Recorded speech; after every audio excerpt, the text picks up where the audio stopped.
हिंदी की कक्षा में स्वागत है साथियों। आइए आज इस कक्षा में हम लोग हिंदी भाषा में शब्दकोश का प्रयोग को समझें। साथियों, जब भी हम लोग हिंदी की किताब पढ़ते हैं, कहानी, उपन्यास आदि पढ़ते हैं, तो हमें कुछ कठिन शब्द मिलते हैं जो हमें अर्थ जानने में कुछ मुश्किल में डाल देते हैं। इस मुश्किल को आसान करने के लिए शब्दकोश का निर्माण किया जाता है और जब हम लोग शब्दकोश अपने हाथ में लेते हैं तो उसके प्रयोग का हमें ज्ञान अवश्य होना चाहिए। तो आइए आज हम लोग हिंदी भाषा में शब्दकोश का प्रयोग कैसे करें, इससे संबंधित कुछ नियमों को जान लें। साथियों,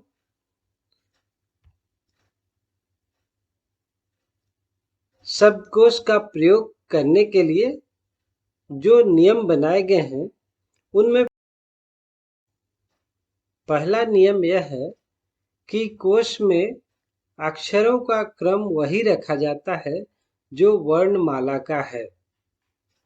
यानी हिंदी वर्णमाला में जितने वर्ण हैं, स्वर वर्ण है और व्यंजन वर्ण है, तो आरंभ स्वर वर्ण से होता है और उसके बाद व्यंजन वर्ण से।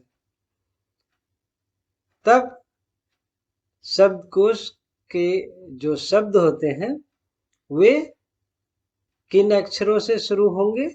तो स्वर वर्ण, जो कि अ, आ, ई, ए, उ,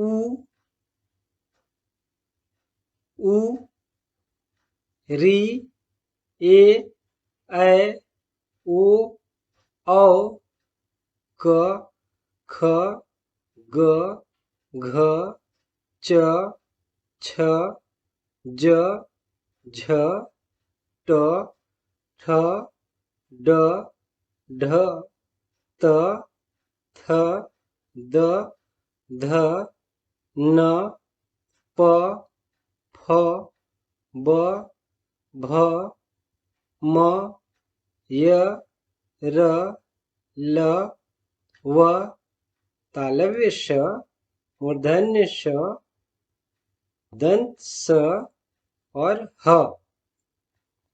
इस क्रम में शब्दकोश में शब्द होते हैं। इसमें भी हम लोग कुछ बातों को जान लें कि अंग और चंद्र बिंदु वाला अ और को अलग अक्षर नहीं माना जाता है। ये दोनों ध्वनियां अ अक्षर के अंतर्गत ही आती हैं। शब्दकोश में शुरुआत इन्हीं ध्वनियों वाले शब्दों से होती है और जो नियम है, अंग, इय, अन से कोई शब्द आरंभ नहीं होता और दूसरे अक्षर के रूप में निम्नलिखित क्रम होता है। जैसे सबसे पहले अंग या फिर चंद्र बिंदु के साथ अ, फिर क, फिर ख, फिर ग। इसी प्रकार आगे भी घ, च, इस तरह से शब्द आगे बढ़ते हैं।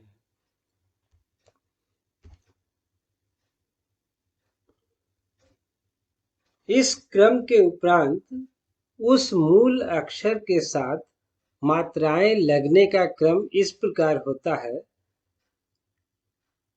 का, छोटी ई के साथ की, बड़ी ई के साथ की, कु, कु, क्री, के, कै, को, कौ।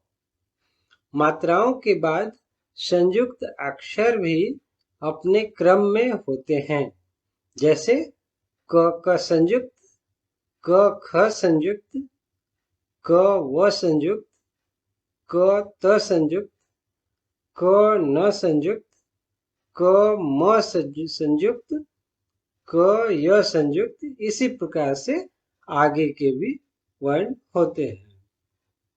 अक्षर को क के साथ, त्र को त के साथ और ज्ञ को ज के साथ रखा जाता है।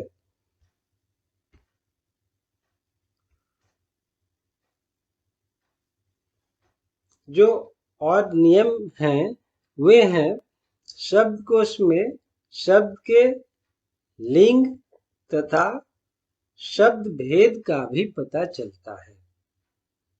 मतलब ये कि शब्दकोश यदि हम लोग पढ़ें, देखें, तो वहां पर किसी भी शब्द के लिंग और शब्द भेद की वह संज्ञा है, सर्वनाम है, विशेषण है, क्रिया है, इन सभी का भी पता चलता है। और जो तीसरा और अंतिम नियम है वह है, इसमें शब्द के समान अर्थ एवं अनेकार्थ दिए होते हैं, जिसका लाभ हमें प्राप्त होता है।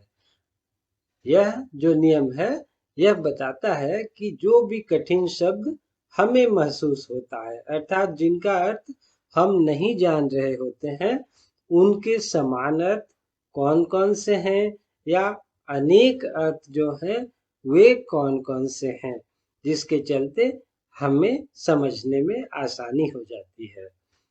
अतः हमें शब्दकोश का प्रयोग करना चाहिए। इस कार्य में शिक्षक या किसी अन्य का भी सहयोग लिया जा सकता है। अब आइए एक उदाहरण के साथ इसे समझते हैं। देखिए यहाँ एक प्रश्न लिखा हुआ है, वर्णमाला के क्रमानुसार सजाइए। तो जो शब्द हैं वे हैं ईदगाह, पसंद, कतार, अनगिनत, उत्साही, दोपहर। ये 6 शब्द यहाँ पर दिए गए हैं, जिन्हें हमें वर्णमाला के क्रम के अनुसार सजाना है, ताकि शब्दकोश का उपयोग करना हम सीख लें। मैंने जो इसे सजाया है उसे देखिए। सबसे पहले अ से शुरू होने वाला शब्द हमें मिला अनगिनत, उसे मैंने रखा। उसके बाद अ के बाद स्वर वर्णों में ई का स्थान है, तो ईदगाह को मैंने रखा अनगिनत के बाद। उसके बाद ऊ से मिला मुझे शब्द उत्साही, उसे मैंने रख दिया। उसके बाद क अक्षर से कतार, उसके बाद द अक्षर से दोपहर, और फिर सबसे अंत में पसंद। तो इस तरह से यदि क्रमानुसार सजाना है तो हमें शब्दकोश का प्रयोग करना चाहिए, और इसी क्रम के अनुसार हमें शब्दकोश का प्रयोग करना चाहिए, ताकि कम समय में हम जो शब्द हमें मुश्किल लगा है उस शब्द को शब्दकोश में ढूंढ ले, खोज ले। तो साथियों, ये थी आज की कक्षा। अगली कक्षा के लिए धन्यवाद।